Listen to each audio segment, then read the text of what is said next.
I never thought I'd be the guy questioning his own wife's loyalty. After 26 years of marriage, I figured Marina and I were past that. We had been through so much together. Raising 2 kids, paying off a mortgage, navigating job losses and health scares. We were partners. Or at least I thought we were. But lately, something's been off. Started small. Little things you'd probably brush off if you weren't paying attention. She began working late more often, client dinners, team meetings, that kind of thing. At first, I didn't think much of it. She's always been dedicated to her job, sometimes to a fault. I figured it was just the usual corporate nonsense. But then the meetings with friends started. Random get-togethers after work. Girls' nights. Book clubs she'd never mentioned before. The problem wasn't that she was going out. It was how she reacted when I asked simple questions. Which friends? I'd ask, trying to keep my tone light. Her eyes would narrow, lips pressing into a thin line. Why does it matter? You think I need your permission now? It wasn't like her. Marina's always been independent, yes, but never defensive like that. I tried to tell myself I was imagining things. Maybe she was just stressed. Maybe I was being oversensitive. You spend a quarter century with someone, you're bound to hit rough patches. But the tension kept building. There was one night, a few weeks back, when she came home late, later than usual. Said she'd been out with the girls again. But she wouldn't look me in the eye. She was wearing a new blouse I hadn't seen before. A deep Berg *NY color that looked expensive. When I hugged her, there was this faint scent on her. Not her perfume, not mine, not anything I recognized. Subtle but distinct. A man's cologne. When I asked about it, she gave me this brittle little laugh. Oh, you know how cramped the elevators are at work. Probably just rubbed off from someone. Then she disappeared upstairs before I could say another word. It was such a flimsy excuse. But I let it go. I told myself I was reading too much into things. After all, what kind of husband accuses his wife of cheating over a stray whiff of cologne? Still, the little cracks were getting harder to ignore. Lately, she gets irritated if I even mention making plans together. Birthdays, anniversaries, even simple date nights, there's always an excuse. Work's been insane. I already promised to meet with friends. I just need a night to myself. The dismissals became routine. But what really gnawed at me was how she shut me down emotionally. If I tried to talk about how distant things felt, she'd roll her eyes. You're overthinking again, Jake. Honestly, it's exhausting. One evening, I caught her texting at the kitchen counter. So engrossed she didn't hear me walk in. When I asked who she was talking to, she jumped like she'd been caught stealing. She turned the phone screen down and mumbled something about a work group chat. The old Marina would have laughed, maybe teased me for being nosy. This version of her, guarded, defensive, cold, felt like a stranger. But I still didn't want to believe it. The tipping point came last Thursday. I came home early from work. Surprise for her. Surprise for me. I was looking for the grocery list she usually kept on her phone. She had left it on the counter. Screen still lit up with a message notification. My eyes flicked down before my brain even realized what was happening. Looking forward to dinner this weekend, winking face, hope you can sneak away. I froze. Sneak away. The words hit me like a punch to the gut. Not see you at the meeting. Not can't wait to catch up. But sneak away. The implication was as clear as day. Worse yet, Marina and I already had plans that Saturday. A theater show I'd bought tickets for months ago. She'd been so excited when I surprised her with them. Or at least she'd pretended to be. I scrolled up. The name was Eric. Just Eric. No last name, no other context. The messages weren't explicit, but the tone was int asterisk mate. Familiar in a way that set every alarm bell in my head ringing. For a few minutes, I just stood there, staring at her phone, feeling like the air had been *ket out of the room. My hands were cold. My heart was pounding, but everything else felt numb. When she walked through the door an hour later, I thought, this is it. We're going to have this conversation now. She greeted me like nothing was wrong, dropping her keys into the bowl by the door, asking how my day was. I played along for a minute, then casually asked, "Hey, who's Eric?" The change was instant. Her smile disappeared. Her shoulders stiffened. "Why are you going through my phone, Jake?" she snapped, completely bypassing the question. "I wasn't going through your phone. Your screen lit up while I was in the kitchen. I just saw the message." "That's convenient," she said, folding her arms. "So now you're spying on me? After all these years, you think I'm sneaking around?" "I'm not accusing you of anything," I lied. "I just asked a question." "Oh, please." She laughed bitterly, shaking her head. "You're imagining things. You've always been so insecure. You can't stand it when I have a life outside of you." That stung more than I care to admit. Insecure. Like this was my flaw, my problem. "I don't mind you having a life," I said quietly. "I mind being lied to." That's when she really lost it. Accused me of suffocating her, of not trusting her, of trying to control her. The more she talked, the clearer it became this wasn't about me being paranoid. She was projecting. Deflecting. Anything to avoid answering the question, who is Eric? In the end, she stormed off to the bedroom, slamming the door behind her. The conversation was over. But the doubt? That stayed. That night, I lay awake in the dark, staring at the ceiling, listening to the faint hum of the house. It felt like the walls themselves were whispering secrets I wasn't supposed to hear. My mind replayed every strange behavior from the past year like a cruel highlight reel. The sudden interest in solo weekends with friends. The constant irritation when I asked where she was going. The smell of cologne. The coldness in her voice when I asked if we could spend more time together. All these little red flags had been waving right in front of me, and I had been too blind or maybe too trusting to see them. Now I couldn't ignore it anymore. I didn't know who Eric was. I didn't know how deep this went. But I knew this much: my marriage wasn't as unshakable as I'd believed. I had two choices. I could keep pretending, keep playing the part of the oblivious husband. Or I could face the ugly truth head-on. In that moment, lying in bed next to a woman who was clearly keeping secrets, I realized I had already made my choice.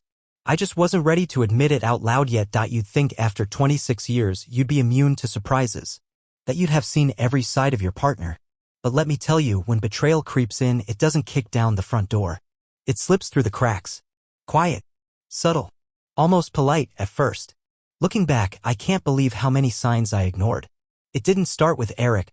No, that was just the first time I saw the mask slip. The real trouble began years ago, and I was too much of a fool to see it. There was this one time, maybe 2 years back, when Marina went away for the weekend with her friends. Nothing unusual about that, right? She's always been social, always had her circle of girlfriends. But when she came back, something felt off. She got home late Sunday night, hours after she said she'd be back. I remember the exact moment. She walked through the door, all flustered, keys jingling like she was trying to cover up the silence. And then there was the smell. Not her usual floral perfume. This was different. Musky. Expensive. The kind of scent that clings to skin after close contact. When I asked her about it, she laughed it off. "Oh, probably from hugging everyone goodbye. You know how those fancy places are, everyone wears too much cologne." At the time, it sounded plausible. But now? Now I see it for what it was. An excuse. A reflex. After that weekend, the girl trips became more frequent. Once every few months turned into once a month. Then twice. I should have asked more questions. Should have dug deeper. But every time I tried, she'd flip the script. "Jake, you're suffocating me. Can't I have something just for myself? Why are you so suspicious all the time?" Funny thing is, I wasn't. Not back then. I trusted her. Blindly. Maybe stupidly. But trust has a funny way of turning into suspicion when patterns repeat. I remember another incident, small, but it sticks with me. Marina had a habit of keeping her phone face up on the kitchen counter. Always had. But about a year ago, that changed. Suddenly, the screen was always face down. Always on silent. At first, I thought it was out of courtesy to avoid distractions. Then I noticed how quickly she'd grab it when I walked into the room. Like a reflex. Like she couldn't let me near it. Still, I said nothing. One night, though, it got to me. We were watching a movie, some mindless action flick, and her phone lit up. She didn't notice at first, too engrossed in whatever scene was playing out. But I saw the name. Eric. It was a text, brief but loaded. "Miss your smile." My stomach twisted. But again, I said nothing. Not that night. I wanted to see if she'd tell me herself. Spoiler, she didn't. That was when I started noticing other things. The way she'd get defensive over harmless questions. The way she'd shut down conversations about us, about the future. The way an asterisk Macy had slowly evaporated from our marriage, replaced by polite distance. We had become roommates. Strangers who shared a house and a last name. And every time I tried to bridge the gap, she'd build the wall higher. One evening, after one of her so-called work dinners, she came home later than usual. Her lipstick was smudged, her hair messier than when she left. I asked her how the dinner went, trying to sound casual. It was fine, she said, avoiding my eyes. Just tired. That was it. No stories, no usual gossip about coworkers. Just tired. That night, as she showered, I sat in the living room staring at her purse. I knew her phone was in there. Knew that if I wanted answers, they were within reach. But I didn't touch it. Not because I trusted her. No, that trust had been chipped away piece by piece. I didn't touch it because I was afraid. Afraid of confirming what I already suspected. Afraid of seeing in black and white what my gut was screaming. Still, the weight of not knowing was becoming unbearable. Conversations became minefields. Even casual questions about her day were met with suspicion. Why are you so interested? Don't you have anything better to do? She'd snap. I used to know everything about her, what made her laugh, what foods she craved when she was stressed, how she liked her coffee. Now, I couldn't even tell you where she really was half the time. And yet, despite all the red flags, I kept giving her the benefit of the doubt. Because admitting the truth would mean admitting my marriage was failing. But truth has a way of forcing itself to the surface. There was this one moment that's burned into my memory. We were at a family gathering, some barbecue at her sister's place. Everyone was laughing, chatting, but Marina was glued to her phone. When her sister joked about Marina's secret admirer blowing up her inbox, Marina's face went pale. She laughed it off, of course. Made some joke about work emails never ending. But I saw the panic. Saw the way she shielded her phone from view after that. It was Eric. I knew it. But even then, I said nothing. Instead, I started questioning myself. Was I being paranoid? Jealous? Maybe I was the problem. Maybe I was imagining things. After all, Marina had always been fiercely independent. Maybe I was reading too much into normal behavior. But if that were true, why did it feel like we were living parallel lives under the same roof? She used to tell me everything. Now, our conversations were reduced to logistics. Bills, groceries, who was picking up the dry cleaning. The emotional in asterisk Macy had evaporated. And every time I tried to bring it up to talk about what was happening to us, she'd brush me off. Not now, Jake. I'm too tired. Or worse, she'd accuse me of starting a fight. It's funny. You always think betrayal is loud, explosive, a dramatic confession or a caught-in-the-act moment. But in reality, it's quiet. It's in the subtle shifts, the deflections, the way someone stops saying your name with the same warmth, the way they retreat inch by inch until there's an invisible chasm between you. That's what was happening to us. I knew it. She knew it. But we both kept up the charade. Until that message from Eric. After that, the cracks weren't subtle anymore. They were gaping. Marina started coming home later. Staying out longer. The lies became sloppier. Once, she told me she was at a friend's birthday dinner, but when I casually asked which restaurant, she stumbled over her words. Couldn't remember the name. Said it was some Italian place downtown. We live in a small town. There's exactly one Italian restaurant downtown, and it wasn't even open that night. I checked. That's when I stopped lying to myself. She wasn't just drifting. She was gone. At least emotionally. But knowing isn't the same as accepting. And even then, a part of me clung to the hope that maybe, just maybe, I was wrong. I wasn't. And deep down, I knew it was only a matter of time before the truth came out. Whether I was ready for it or not. They say deep down, you always know. You might lie to yourself, dress it up with hope or denial, but the truth sits there, quietly suffocating you. I knew. Long before I had proof. But when the proof finally came, it hit like a hammer. It was a Sunday afternoon, the kind that used to be our time. We had a little tradition, coffee on the back porch, just the two of us. Small town peace. But that tradition had quietly died somewhere along the way, replaced by Marina's constant excuses. That day, she was busy with work. Said she needed to catch up on reports before the new quarter started. So, she holed up in the living room with her laptop and her phone, her two new best friends. I was upstairs, pretending to read, but in reality, I was listening. Listening to her muted giggles, the tap-tap-tap of her fingers on her phone. And something inside me snapped. It wasn't rage. It wasn't even sadness. It was clarity. I had been avoiding the inevitable, but now it was staring me in the face. I went downstairs under the pretense of getting water.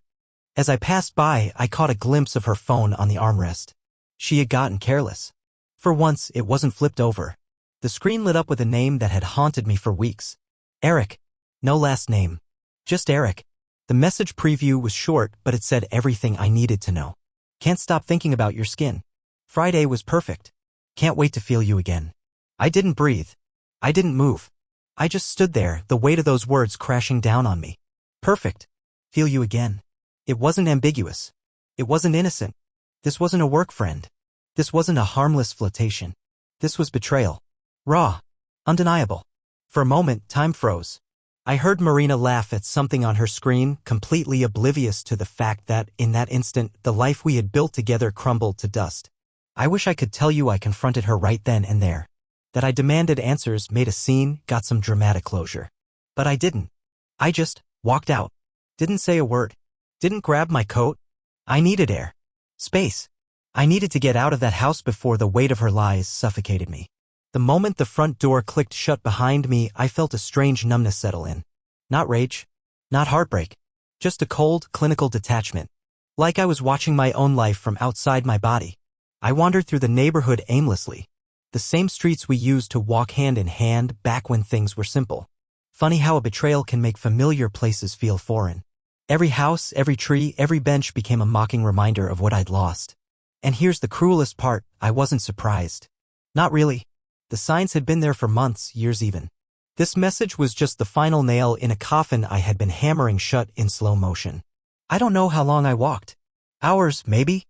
I just remember ending up at the little park near the river. Empty. Quiet. The kind of place that forces you to sit with your thoughts, whether you want to or not.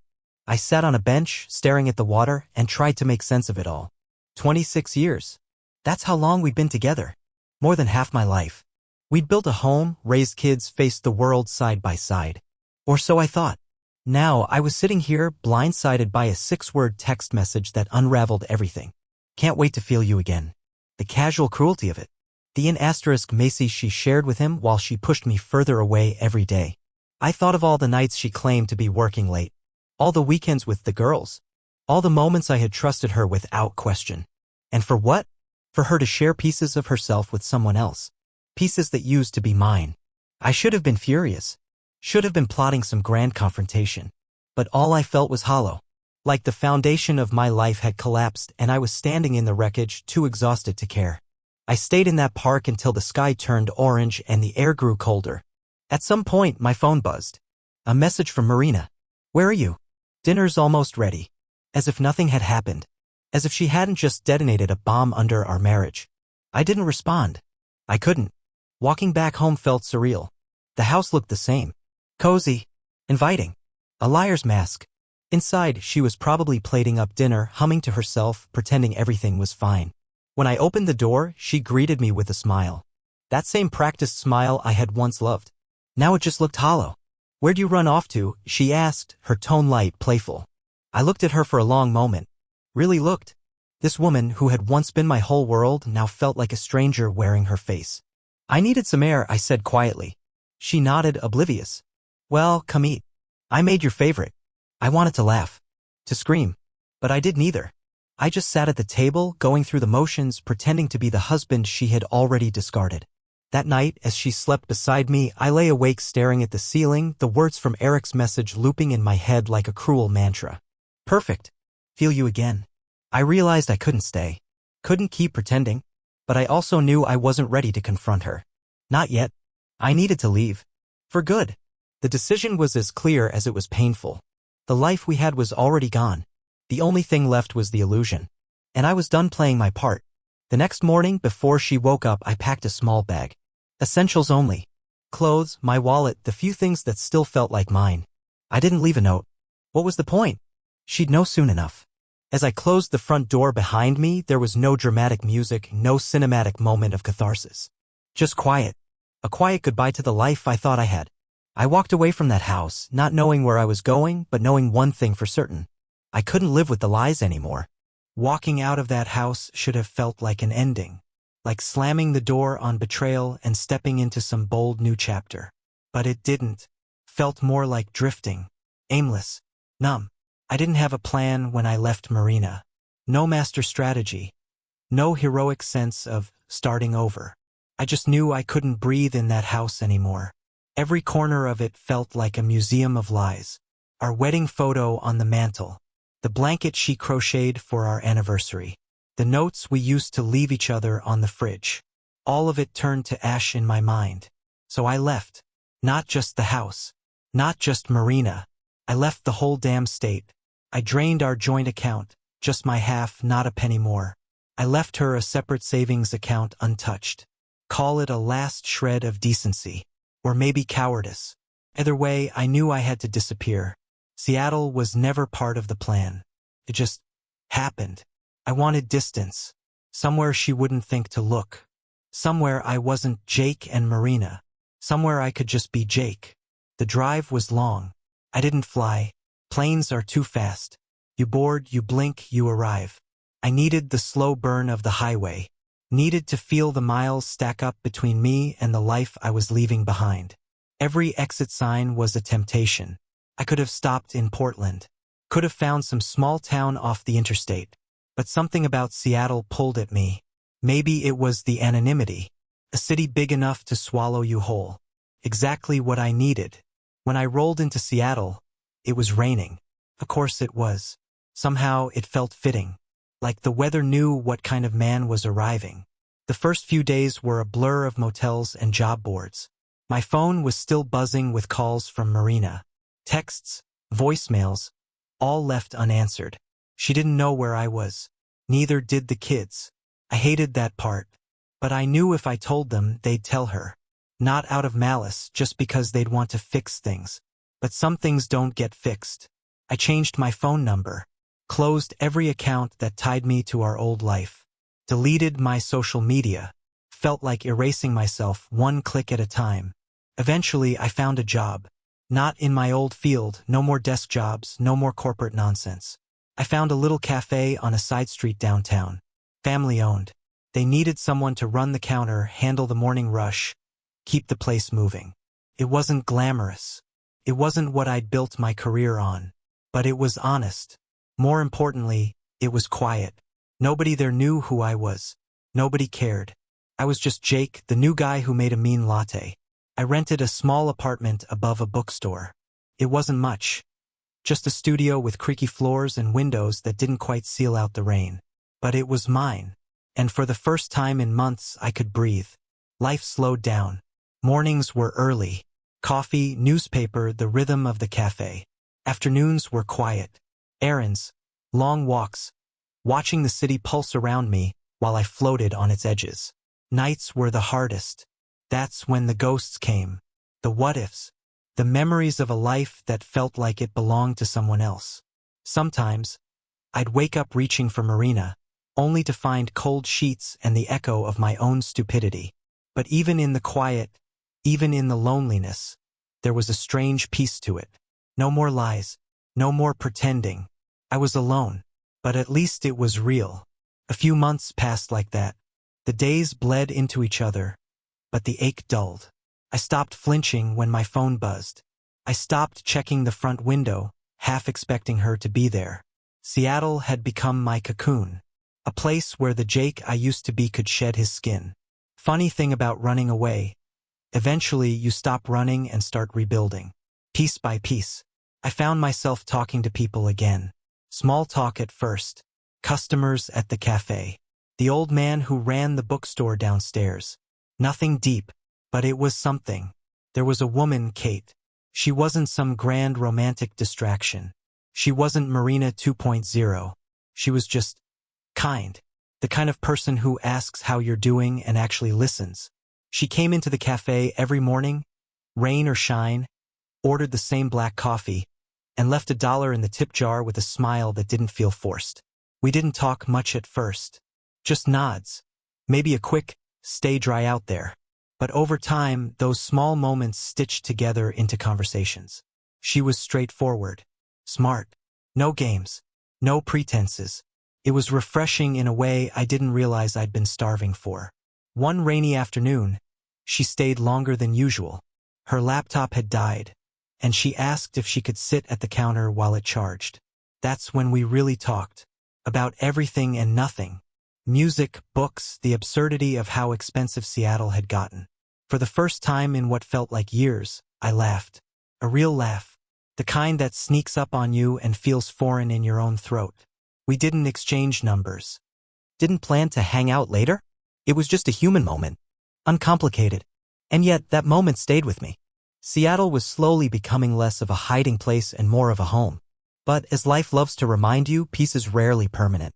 It was nearly 6 months since I'd left when the letter arrived. No return address. Just my name scrawled in Marina's handwriting. Seeing it was like being punched in the chest. I didn't open it right away. Left it sitting on the kitchen counter like a ticking bomb.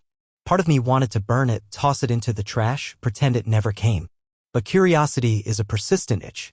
That night, with the rain tapping against the window, I opened it. Her words were careful, measured, not the rambling excuses of someone trying to lie their way out of trouble. She confessed, owned up to the affair. Said Eric meant nothing in the grand scheme of things, but she knew that didn't make it better. She wrote about how lost she'd felt, how disconnected, how she'd tried to fill the void with someone else. But the part that struck me most wasn't the apology. It was her asking for forgiveness. Not to fix the marriage. Not to pick up where we left off. But so we could both have peace. She wanted to meet.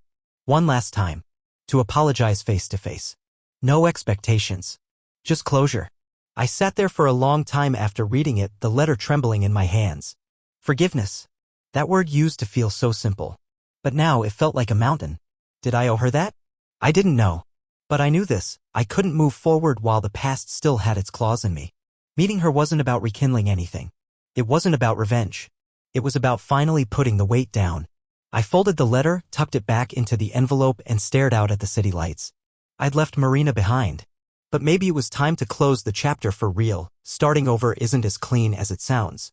In books, movies, they make it seem like you leave your old life behind, step into a new one, and somehow you're reborn. Fresh start, fresh you. But in real life? You drag your old self with you. Memories cling. Regrets echo. Starting over feels more like learning how to live with your ghosts without letting them haunt you. Seattle became that place for me. A halfway house for the emotionally wrecked. Every morning I opened the cafe. Same routine. Grind beans. Steam milk.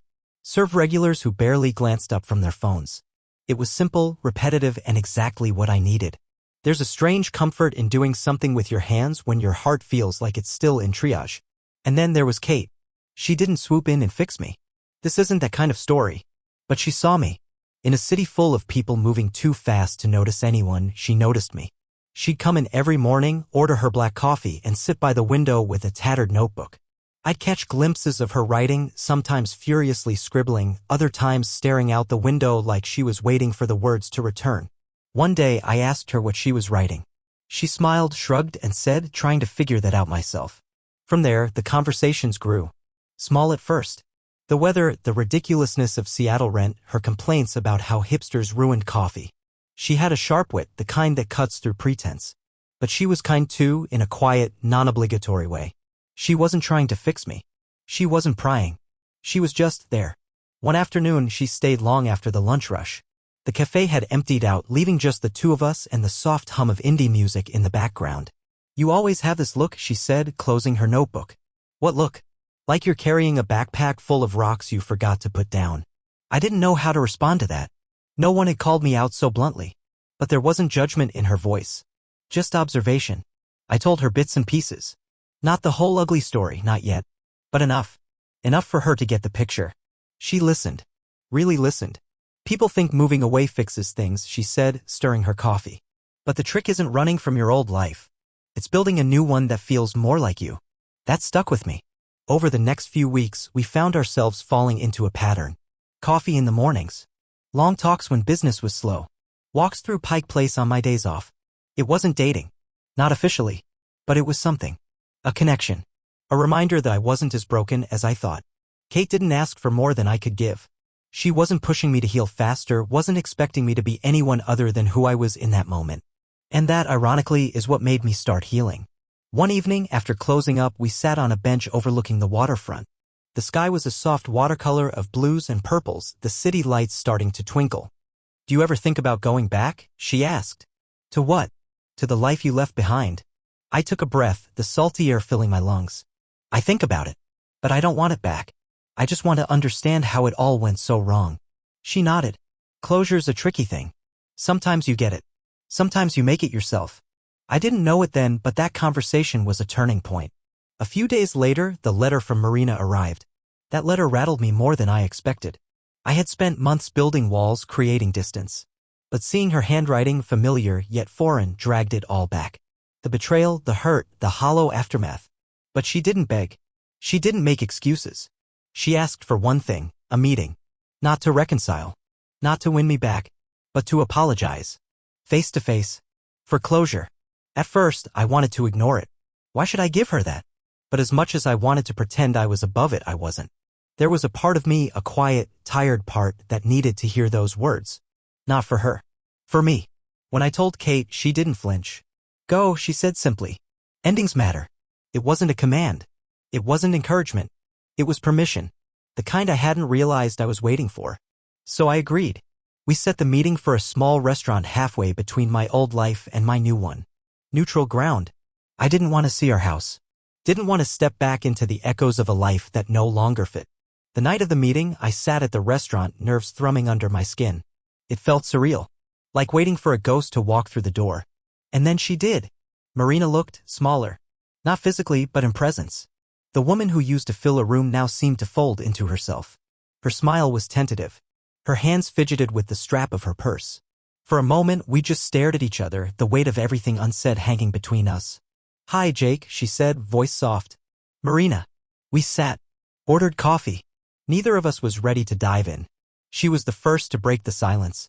I'm not here to make excuses, she said. I've made enough of those to last a lifetime. I said nothing. Just let her talk. I messed up. Badly. I betrayed you, and there's no way to spin that. I thought I was unhappy because of us, but the truth is I was unhappy with myself. Instead of facing that, I ran. Into someone else's arms. Into lies. And I hurt you. You didn't deserve that. Her voice cracked. Tears welled, but she blinked them back. I don't expect forgiveness. I don't expect anything. I just needed to tell you in person that I'm sorry. Really, truly sorry. For a long moment, I just sat there, staring into my coffee. Hearing her say it didn't undo the pain, but it gave it a place to land. I loved you, Marina. For a long time, you were my whole world. And maybe that was the problem. I didn't see it falling apart because I didn't want to. But I'm not angry anymore. Tired, sure. But not angry. She let out a shaky breath. Thank you for meeting me. I nodded. Thank you for saying it. We didn't talk about Eric. We didn't rehash the past. There was no point. We had both lived it. What mattered was that the last word wasn't a slammed door or a bitter silence. When we parted ways, there was no grand farewell. Just a quiet nod. An unspoken acknowledgement that this chapter was closed. That night, walking back to my apartment, the air felt different. Lighter. Not because Marina had given me peace, but because I had given it to myself. And when my phone buzzed with a message from Kate, just a simple, hope you're okay, I realized something. My life hadn't ended.